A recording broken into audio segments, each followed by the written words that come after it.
Mīļie Valkas novada iedzīvotāji, valcēnieši, tautieši, viesi.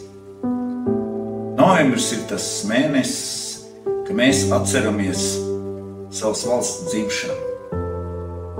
Šajā brīdī, kad mums zināmā mērā draud agresija no lielā kaimiņa, mums kā nekad ir jābūt vienotiem. Cik patriotisks esi tu? Vai tu zini, cik patīkami ir izjust vienotību, kad mēs visi esam kopā, plecu pie pleca?